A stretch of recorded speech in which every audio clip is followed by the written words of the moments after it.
A few years ago, I did a video that talked about Donald Trump's superpower. In my estimation, what Trump did better than anybody else was to make everybody feel like they could do just about anything. In 2017, I saw it all over America.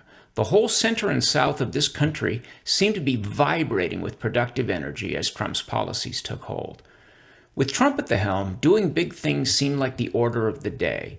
Every time he just suddenly accomplished something that Republicans had said they would do but never did, we heard about it on the news and just kind of giggled. Can that actually happen? He was the first really proactive president the Republicans had had in a very long time. We'd gotten used to the idea that we'd never really stop our gradual slide into Scandinavian-style collectivism, and that the best we could do was to sort of drag one foot as the wagon rolled down the hill. Slowing the Democrats' momentum seemed to be our lot in life, until Trump came along. We watched him land with both feet on issues that most Republicans considered to be too controversial. His tough stance on immigration gave rise to a wide-angle rethink of our whole relationship to work, manufacturing, trade, and even consumerism. Because Trump was acting where everybody else had dithered and covered their own asses, we were jolted awake about dozens of issues on multiple levels each.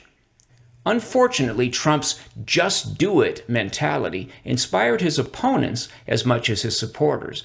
The Green New Deal arrived on his watch, and critical race theory gained new ground as well.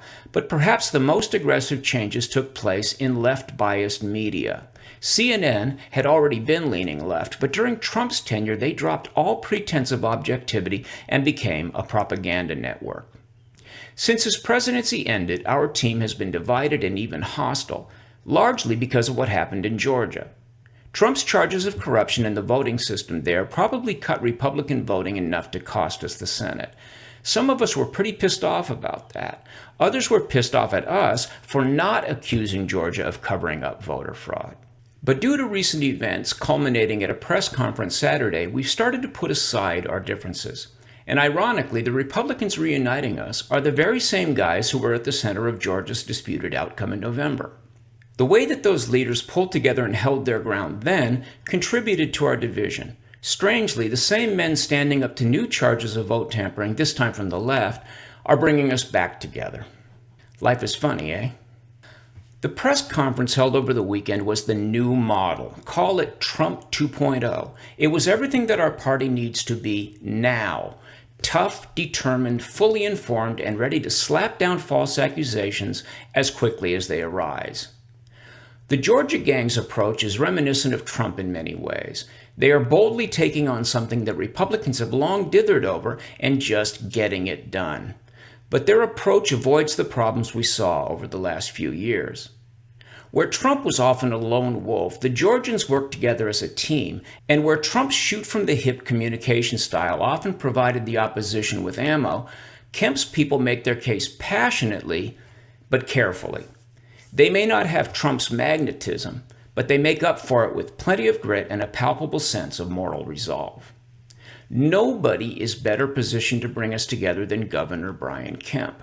He is remembered as the man who stood up in the face of overwhelming pressure from his own president and refused to be compromised. Republicans who were not in the Stop the Steal crowd watched those press conferences and admired Kemp and Raffensperger and Sterling for taking the heat in Georgia. Now those same men and other Georgia conservatives are calling bullshit on allegations made by Democrats of a return to segregationist voting laws. They are taking the case directly to the American people. More importantly, they are showcasing a political technique that will play well with the most important voting bloc of all, the independents. They are doing something difficult for the good of the country in the face of strong political opposition and making it feel nonpartisan. Independents who might lean slightly left know that Georgia has been the place where Dr. King's vision has really taken hold. Atlanta is known far and wide as a mecca for ambitious African Americans, the heart of the black middle class. All of that happened in a red state. No thinking moderate is buying the new Jim Crow rhetoric on CNN. They know that Coke and Delta and Major League Baseball are just bowing to woke bullies out of simple cowardice. Free and fair elections are the foundation of who we are as a state and a nation.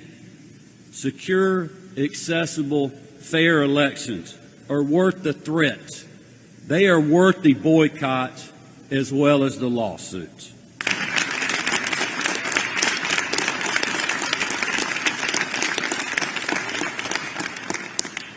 I want to be clear.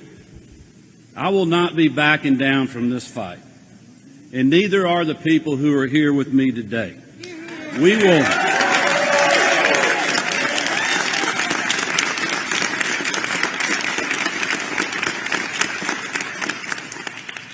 will not be intimidated, and we will also not be silenced. Major League Baseball, Coca-Cola, and Delta may be scared of Stacey Abrams, Joe Biden, and the left, but I am not, and we are not as well. Republican politicians everywhere in America now know that they will be expected to stand up against the onslaught of woke progressivism, and just as importantly, to strike back immediately against the slanderous claims that have become the favored weapon of the left. I'm not sure why Donald Trump never took the time to combat the slanderous claims made against him, but he didn't. He brushed them off or hit them lightly at a press conference, but never did he arm himself with evidence and righteous indignation like the Georgians have now done for a second time. Those who would follow in Trump's footsteps need to know that brushing off an accusation doesn't work. Character assassination is cumulative. We all watched as the left-wing media's propaganda machine turned a bunch of small lies against Trump into an unstoppable steamroller of slander. And Trump never just stepped forward and spoke candidly to the American people in his own defense. He never showed the emotion visible in these Georgia politicians. Many examples come to mind, but the injecting bleach myth and the Charlottesville fine people myth were especially harmful because Joe Biden used them both in his campaign. At the debates, Trump had the perfect opportunity to unravel both of them, but he either couldn't or wouldn't do it. Perhaps based on the idea that an alpha male never lets you see him sweat? Maybe that's your best play if you are guilty. But when you're not guilty, just brushing off charges makes you look guilty. When your opponents are busy weaving threads of deceit into a narrative straitjacket, you need to keep a box cutter in your hip pocket. The fine people hoax came apart in 10 minutes at the impeachment trial. Literally millions of Americans saw skilled communicators eviscerating a lie with evidence. Sadly, that lie and others like it had already unseated President Trump. What the Georgians are now doing is what all Republicans will be required to do going forward. Everybody needs to know that unless you nip this shit in the bud, it enters the collective bloodstream of liberal America and becomes a thought pathogen so stubborn that even an injection of bleach can't kill it. Georgia's style of real-time narrative eradication came to light in late 2020, to the great dismay of many millions of ardent Trump fans. But by now, I think most of us understand that Georgia's Republican leaders were never traitors. They were always fighting at our side. If you have the balls to stand up to your own people when they go off the rails, you will certainly take it to the opposition party when the time comes. And when you do, you'll already have earned the respect of the independents. So that's my take. The allegations against Georgia politicians are obviously spurious. Biden's claims of Jim Crow voter suppression are obviously ludicrous. And the street fighter willingness of Georgia Republicans to walk into fire with their heads held high is just freaking glorious.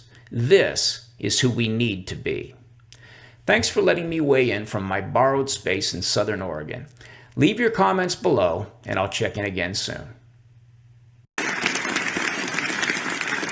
And we have two choices. We can let the other side outflank us, outpoliticize us, or we can get in the fight with them. And that's what we're doing. I mean, this is a call to everyone, not only in Georgia, but all across the country, to wake up and to get in the fight and to help us in that fight, because they are coming for you next. Thank you all for being here.